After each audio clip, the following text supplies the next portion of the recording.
Are you making a big mistake storing these foods in your prepper pantry? Hey guys, it's Jara with Wicked Prepared. Welcome to the channel. Today I'm diving into some smart prepper pantry swaps. I've got a list of common prepper pantry items that may not be the best thing to store after all. I'm going to tell you why and give you some smart solutions that are either longer lasting, space saving, healthier, or maybe even all of the above. Let's get right into the list. The first item is beans. You might be surprised to see beans here. Don't all preppers store beans? Beans and rice are prepper pantry staples, right? Dry beans do have a very long shelf life and they're a good source of inexpensive protein. So lots of people do store beans, but the problem is that not so many people are accustomed to cooking dry beans on a regular basis. And dry beans, if you're not using your Instant Pot, which most of us would not be using in an emergency when the power's out, beans take a very long time to cook and they need to be soaked and drained first, which is a waste of precious water. We've heard from many people after they've been through a disaster, and so many people have told us they didn't cook and eat their dry beans. It just wasn't practical. And while beans can be stored for a very long time, the longer they're stored, the harder they get, and the harder it is to get them to soften up when you cook them. What can you store instead? Well, lentils is a good choice. They have the same nutrition and the same long shelf life as dry beans, and they're just as cheap. But they don't require soaking and they cook up much more quickly than the dry beans because of their smaller, flatter size. Another good option would be instant beans. These are kind of like the minute rice of the bean world. They've been cooked and then dehydrated or sometimes freeze dried, so they cook much more quickly. In fact, usually all they really need is a quick soak in boiling water for like 10 minutes or so. But if they're packaged correctly for long-term storage, they can last as long as the dry beans or lentils can. If you look around, you can find all different varieties of instant beans. I'll put my favorite sources down below for you. Another option, of course, to the dry beans would be canned beans. Canned beans are not going to have as long of a shelf life as the dry beans, but they are completely cooked and ready to eat as is. That's always a bonus. If you have dry beans, canning jars, and a canner, you can turn your dry beans into canned beans for a fraction of the price of store-bought. My next item is flour. Seems like a pretty basic prepper pantry staple, right? A better choice would be to store whole wheat berries that can be ground into flour as needed. The first reason is that whole wheat berries have a much longer shelf life than flour that's already been ground. Like dry beans, wheat berries can be stored for 25 to 30 years or more if they are packaged correctly. Appropriate packaging for long-term storage would mean any food-safe container that can completely seal out oxygen, moisture, and light. So something like sealed Mylar bags that are at least 5 to 7 mils thick, food-grade buckets with gamma lids, or glass mason jars that you keep in a dark place. I'll put some sources for all of those things down below as well for you. Another reason to store the whole wheat berries besides the shelf life is the nutrition. There's actually so much nutrition in whole wheat berries, but once they're ground into flour, that nutrition disappears really, really quickly due to oxidation and exposure to light and air. In fact, almost half of the nutrition that was in that wheat has disappeared after the first 24 hours, and it's almost all gone after only 3 days. So clearly, bleached all-purpose flour like we buy at the store is completely devoid of nutrients. One big caveat with storing wheat berries, of course, is that you have to have a grinder to be able to use it to make flour. An electric grinder is fine for everyday use, but make sure that it has a manual operation option as well. Or store a separate manual grinder for use during grid down. But there's lots and lots of things that you can do with your wheat berries besides grinding them. They can be sprouted, they can be planted, they can be cooked whole without grinding, and they can be eaten like a whole grain kind of like rice. Or you can make like rice pilaf out of them or a breakfast cereal and things like that. Another thing I recommend storing along these same lines is bulgur wheat. It is also a whole grain wheat, but it's been cracked. It's also known as cracked wheat, and because it's a whole grain, it's got the nutrition, it's got all the fiber and all of that stuff, but it also has the benefit of being super quick cooking. In fact, bulgur can be prepared just by pouring over boiling water or broth and letting it set for 20 to 30 minutes. This can be a great advantage in an emergency situation when you might be rationing your fuel. Next up is ramen noodles. Ramen is a staple in a lot of prepper pantries, probably because it's extremely inexpensive and it cooks really quickly. Plus, it is comforting to a lot of people, and that's important during times of crisis. So we're not even going to talk about the health factor here. We're just going to overlook that. We all know ramen isn't health food, but sometimes during emergencies, we let those things slide a little. But the problem with ramen is it actually doesn't have a very long shelf life at all because of the high fat content and the types of oils that they add to typical ramen noodles. They go rancid really quickly. A better choice is just store regular pasta noodles. These are going to store for a very long time. They're not going to go rancid, and they're pretty much about as cheap as ramen, especially if you look at the cost per serving. You can get different varieties like whole wheat or added protein so that you can get some extra nutrition as well. If you must have ramen, look for varieties like this rice ramen that don't have any added fats. These might cost a little bit more than the traditional ramen, but they're going to last a lot longer on the shelf without going rancid and probably be healthier as well. Next up is pasta sauce, spaghetti sauce. You can save quite a bit of space and therefore be able to store more in your prepper pantry in less space by storing a powdered sauce mix. This is going to require you to have water at the time of preparing it, but it means that it takes up less space and lasts longer than jarred sauce. We all know that most foods are going to last beyond their best by dates, sometimes well beyond, but they're not going to last forever. And tomato products are one of the worst for not always lasting a long time. You can see here at the bottom of this jar that's a little bit past its dates, how the sauce is changing. It's really not holding up well for the long term.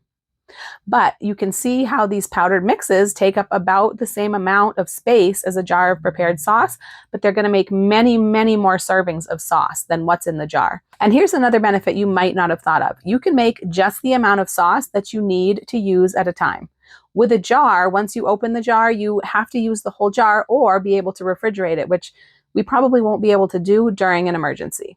With the powdered mix, you use as much or as little as you need, and the rest of it is going to stay good on the shelf until you need it. This one right here, the spaghetti sauce mix, it's an amazing product, and I absolutely love it for all of the reasons that I talked about, but also the fact that I have never found another product like this anywhere. Never have I found a complete just add water mix for spaghetti sauce like this. There's seasoning mixes that you add to tomato products and things, but nothing complete just add water like this. And it's delicious as well. It's gluten-free for those who need that. And the sauces like this that come in a can, they have a 10+ year shelf life. This Alfredo sauce mix, I have seen other Alfredo sauce mixes, but I like this one because it's a just add water mix. Most of the other mixes I've seen call for milk, butter, additional ingredients like that. Just add water is a magical phrase in the emergency pantry world. I do want to let you guys in on a little insider information. You know that we are deeply involved in the emergency food industry. So just a little heads up for our viewers, there is about to be a really major shakeup in the industry that's going to leave some pretty major gaps, and some things are going to just be unavailable to obtain. Unfortunately, I think this spaghetti sauce mix might be one of them. Like I said, it's irreplaceable. It's an awesome product. I've never found another product like it. So I'm going to be ordering several cases of this while I can. If it's something that you're interested in having in your pantry as well, I recommend you do the same.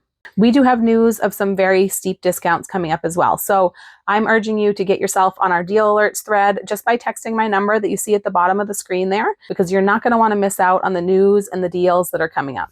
Next on the list is Velveeta. A lot of people store Velveeta in their prepper pantry because it's shelf stable and it's cheese. Well, kind of. And who doesn't want to have cheese when the you-know-what hits the fan, right? Velveeta is a lot like ramen in that it's not that healthy, but we're going to be willing to overlook that because it's tasty. But just like ramen, it actually doesn't have a very long shelf life, and it does suffer and become inedible fairly quickly. Ramen and Velveeta are the two things I've had go bad on me more than anything else in my pantry, believe it or not. I hate throwing things away, absolutely hate it, but I've had to do it with these two items. So what is a better option for your food storage than the Velveeta? Freeze-dried cheese is the answer. This beats Velveeta hands down because it's real cheese. It's not a processed cheese-like product like Velveeta is, and it has a very long shelf life, about 25 years or more, if it's packaged correctly, either in a can or in a Mylar bag. Or if you're freeze-drying it yourself, you could also use a mason jar and an oxygen absorber as long as you protect it from the light. There are so many varieties of cheese that you can get freeze-dried to choose from, so there's no excuse not to have your favorite cheese on hand in your preps. When you need cheese, you just add a little bit of cold water, wait a few minutes, and voila, you have fresh, real cheese. Along the same lines as the cheese is macaroni and cheese, these boxed versions like so many people like to store in their prepper pantry. One of the problems with the boxes like this is that they require additional ingredients like milk and butter in preparation in order to turn out right. The same goes for things like hamburger helper, pastaroni, mixes like that. They all require some additional fresh ingredients. Of course, you can use powdered milk, powdered butter, or some other options, but what a lot of people do is choose these deluxe boxes instead that don't need any additional ingredients. But the cheese packet in these is basically Velveeta. So like the regular Velveeta, it doesn't last too long. It gets hard and basically inedible. Of course, if you like these and you eat them regularly and you can easily keep them rotated, then it's fine to store some. But a few other options are storing plain macaroni and a just add water cheese sauce powder, or even better, make real macaroni and cheese from your freeze-dried cheese and a white sauce powder. I have a homemade white sauce mix that I'll link down below for you. Another thing you can do is store freeze-dried macaroni and cheese. Freeze-dried foods last a very long time, and you just have to add a little hot water to get it back just like fresh. We actually have a coupon code that you can use. It's a buy 3, get 3 free coupon, and it does include freeze-dried mac and cheese. So text wholesale to my number and I'll send you the details of that coupon if you're watching this in the first few days after it's released, because the coupon's only good through Tuesday the 22nd. But if you happen to miss it, then text me anyways, because I've got an exclusive coupon for my viewers that's good anytime. There's also a big blowout sale coming up on a cheese sauce mix with a 10-year shelf life, and you can text alert to get the details on that. Next here we have some tomato products, tomato paste, tomato juice, and tomato sauce. I'm going to show you one secret ingredient that can replace all of these items, and that is tomato powder. Because it's a powder and because it's one product that can stand in for so many, this is going to save you a lot of space over storing all these different products with the water still in them. Because by varying the amount of water that you add to this product, you can get each of these other products. Less water gives you paste, a little more water gives you sauce, and then even more water and you have juice. It's nothing but pure tomatoes. There's no preservatives added, so it can sometimes clump up a little bit. The most I've had to do is just pass it through a wire mesh strainer to get it powdered back up. To me, that's much preferable to having anti-clumping agents added to it.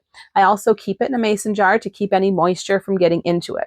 It has no salt added, which is great. If you need to have a low salt diet, you can control the salt. But if you want it to taste exactly like these products that it's replacing, then you're going to have to add some salt because those are salted products. But tomato powder is a great and very versatile ingredient to have in your prepper pantry. Next up is bleach. People store bleach for its disinfecting properties. It can disinfect water, surfaces, laundry. It can be great to have on hand for emergencies, but what a lot of people don't realize is that liquid bleach actually has a pretty short shelf life. It's only about 6 months. After that, you cannot count on it to do what you're counting on it to do, which is to kill germs, bacteria, viruses, disinfect or purify your water. A much better choice is to store calcium hypochlorite, otherwise known as pool shock.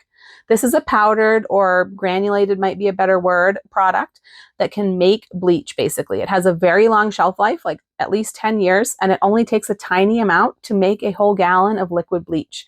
So it's also going to save you space.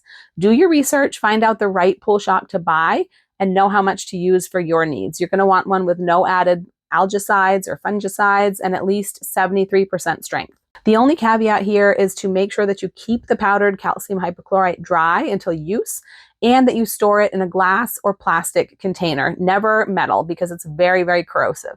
Of course, if bleach is something that you use daily in your cleaning or laundry, you can still buy and store bleach. What I do is I write the date that I purchase it on the bottle and I store it in rotation. And if the bottle I take out to use next is more than 6 months old, then I know that I am storing too much and I need to back it off a little. The final item I have here is pet food kibble. This one's dog food, but it goes for both dog and cat food, which we have both types of pets. So of course we do want to prep for our pets. They are part of our family. We need to prep for their needs as well as our own. But like so many of the things that we've already talked about today, dry kibble has a pretty pathetic shelf life. It can go rancid really quickly, regardless of whether it's stored airtight or with an oxygen absorber, any of that stuff. I've never had any luck with it storing very long, and neither has anyone that I've ever talked to about it.